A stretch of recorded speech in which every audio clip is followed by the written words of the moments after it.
السلام علیکم دوستو، امید کرتا ہوں آپ سب خیریت سے ہوں گے۔ آپ دیکھ رہے ہیں میرا یوٹیوب چینل قرید اقبال اور میں ہوں آپ کا محسن حسنین احمد۔ چلیں سب سے پہلے چلتے ہیں اپنی ویڈیو کی جانب۔ آج کی ہماری نظم کا عنوان ہے ابر کوہسار، پہاڑی بادل۔ اور دیکھتے ہیں قلندر اقبال نے اس عنوان کو کن الفاظ کے ساتھ چار چاند لگایا ہے۔ بلندی سے فلک بوس نشیمن میرا، ابر کوہسار ہوں گل پاش ہے دامن میرا۔ ہے بلندی سے بلندی کے لحاظ سے فلک بوس نشیمن میرا جو مقام ہے، نشیمن کہتے ہیں رہنے کی جگہ کو، مقام کو، وہ آسمان سے باتیں کر رہا ہے۔ مینس میرا جو مقام ہے بلندی کے لحاظ سے وہ بہت اونچا ہے۔ ابر کوہسار ہوں گل پاش ہے دامن میرا، میں پہاڑی بادل ہوں۔ گل پاش کا مطلب ہوتا ہے پھول بکھیرنا۔ میرا جو کام ہے، میرا جو دامن ہے وہ ہمیشہ پھول ہی برساتا رہتا ہے۔ کبھی صحرا کبھی گلزار ہے مسکن میرا، کبھی صحرا میں پڑاؤ ڈال لیتا ہوں، کبھی گلزار پھولوں کے اگنے کی جگہ پر پڑاؤ ڈال دیتا ہوں۔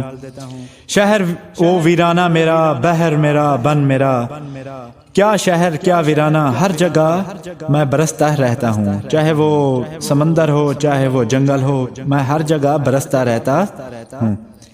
کس وادی میں جو منظور ہو سونا مجھ کو، سبز کوہ ہے مخمل کا بچھونا مجھ کو۔ اگر میں کسی وادی میں سو جاؤں تو وہاں پر سبز کوہ کہتے ہیں پہاڑ پر جو سبزہ اگا ہوا ہوتا ہے، سبز نرم گھاس اگا ہوا ہوتا ہے، وہ میرے لیے مخمل کا بچھونا بن جاتا ہے۔ مجھ کو قدرت نے سکھایا ہے در افشاں ہونا، مجھ کو اللہ تعالیٰ نے در افشاں کا مطلب ہوتا ہے، در کا مطلب ہوتا ہے موتی، افشاں کا مطلب ہوتا ہے بکھیرنا۔ مجھے اللہ تعالیٰ نے موتی بکھیرنے والا بنایا ہے۔ مطلب جب بارش کا پانی نیچے گرتا ہے تو اس طرح معلوم ہوتا ہے جس طرح موتی نیچے آ رہے ہوں۔ ناکہ شاہد رحمت کا ہدی خواہ ہونا، ناکہ کہتے ہیں اونٹنی کو، شاہد رحمت کہتے ہیں کہ خدا کی رحمت کا جو طلبگار ہوتا ہے، خدا کی رحمت مانگنے والا۔ ہودی ایسا راگ ہوتا ہے جو اونٹ کی رفتار کو تیز کرنے کے لیے بولا جائے۔ ہودی خواہ وہ راگ گانے والا۔ مطلب یہ ہوا کہ خدا کی رحمت کا جو طلبگار ہے، خدا کی رحمت مانگنے والا ہے، میں اس کی رفتار کو، اس کی اونٹنی کی رفتار کو مزید تیز کر دیتا ہوں۔ مطلب میں اسے مزید نواز دیتا ہوں جو خدا کی رحمت مانگتا ہے۔ غم زدائے دل افسردہ دہکاں ہونا، غم زدائے کا مطلب ہوتا ہے غم دور کرنا۔ دل افسردہ دہقان کہتے ہیں کسان کو، دل افسردہ دہقان ایسا کسان جس کا دل جو ہو غمگین ہو، میں اس کے غم کو دور کر دیتا ہوں۔ رونق بزم جوانان گلستان ہونا، جوانان گلستان کا مطلب ہوتا ہے باغ کے جوان۔ ہم یہاں پر مراد لیں گے باغ میں اگے ہوئے پودے۔ میں ابر کوہسار کہتا ہے کہ میں جو ہوں وہ باغ کے نوجوانوں کے لیے رونق بن جاتا ہوں۔ مطلب اگر وہ مرجھائے ہوئے ہوں، جب میرا پانی ان پر پڑتا ہے تو ان میں جان آ جاتی ہے، ان میں رونق آ جاتی ہے۔ بن کے گیسو رخ ہستی پہ بکھر جاتا ہوں، شانہ موجائے سر سے سنور جاتا ہوں۔ بن کے گیسو کا مطلب ہوتا ہے زلف بال، یہاں مراد لیں گے کالی گھٹائیں۔ میں کالی گھٹائیں بن کر رخ ہستی کہتے ہیں، رخ کہتے ہیں چہرے کو، ہستی کہتے ہیں زندگی کے چہرے کو پر میں بکھر جاتا ہوں۔ آسمان یہاں مراد لیا گیا ہے کہ میری کالی گھٹائیں آسمان پر چھا جاتی ہیں۔ شانہ موجائے سر سے سنور جاتا ہوں، جو آندھی کی لہر آتی ہے، موجہ سر کہتے ہیں آندھی کی لہر کی وجہ سے میں سنور جاتا ہوں۔ پہلے بکھرے ہوئے ہوتا ہوں، پھر میں سنور جاتا ہوں۔ دور سے دیدہ امید کو ترساتا ہوں، کسی بستی سے جو خاموش گزر جاتا ہوں۔ دیدہ امید کا مطلب ہوتا ہے کہ ایسی نظر جو مجھ پر امید رکھے ہوئے ہو. پھر ابر کوثر کہتا ہے کہ اگر میں کسی بستی سے خاموش گزر کا مطلب ہوتا ہے اس پر نہ برسوں، اس پر نہ برسوں تو ان کی جو امید ہوتی ہے ان کو میں ترسا دیتا ہوں. سیر کرتا ہوا جس دم لب جو آتا ہوں، بالیاں نہر کو گرداب کی پہناتا ہوں. سیر کرتا ہوا جس دم کا مطلب ہوتا ہے لب جو کا مطلب ہوتا ہے، لب کا مطلب ہوتا ہے کنارہ، جو کا مطلب ہوتا ہے ندی. اگر میں سیر کرتا ہوا جب کسی ندی پر آ کر برستا ہوں، بالیاں نہر کو گرداب کی پہناتا ہوں. بالیاں کا مطلب ہوتا ہے کان میں جو یہ بالیاں، بالی کی جمع ہے، بالی جو کان میں گول سونے کی مطلب کڑا وغیرہ ڈالا جاتا ہے. پانی میں گرداب کہتے ہیں بھنور کو، جو اگر میں کسی نہر پر برس جاؤں تو پانی میں بھنور اس طرح معلوم ہوتے ہیں جس طرح بالیاں ہوں. سبزائے مزرعہ نوخیز کی امید ہوں میں، زیادہ بہر ہوں پروردہ خورشید ہوں میں. سبزائے مزرعہ نوخیز، مزرعہ کہتے ہیں کھیتی کو، نوخیز کہتے ہیں نئے کو. اس کا مطلب ہوگا جس کھیت میں نیا سبزہ اگا ہوا ہو اس کی میں امید بن جاتا ہوں.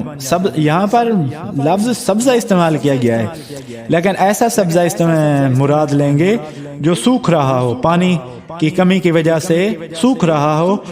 اس ابر کوثر کہتا ہے کہ میں اس کی امید بن جاتا ہوں، اس میں جان آ جاتی ہے. زیادہ بہر ہوں پروردہ خورشید ہوں میں. زیادہ کہتے ہیں جنا ہوا بچہ، میں سمندر کا بیٹا ہوں. پروردہ کہتے ہیں پالا ہوا. خورشید اس کا مطلب ہوتا ہے سورج. مجھے سمندر نے جنا ہے اور پالا کس نے ہے؟ سورج نے. یہ عمل تبخیر کی طرف اشارہ ہے کہ ایک ایسا عمل ہے جس میں پانی سے بخارات بنتے ہیں. اس کا تعلق کس کے ہوتا ہے؟ سورج کی تپش کی وجہ سے ہوتا ہے.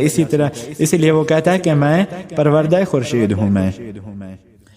چشمہ کوہ کو دی شورش کلزم میں نے، اور پرندوں کو کیا محو ترنم میں نے.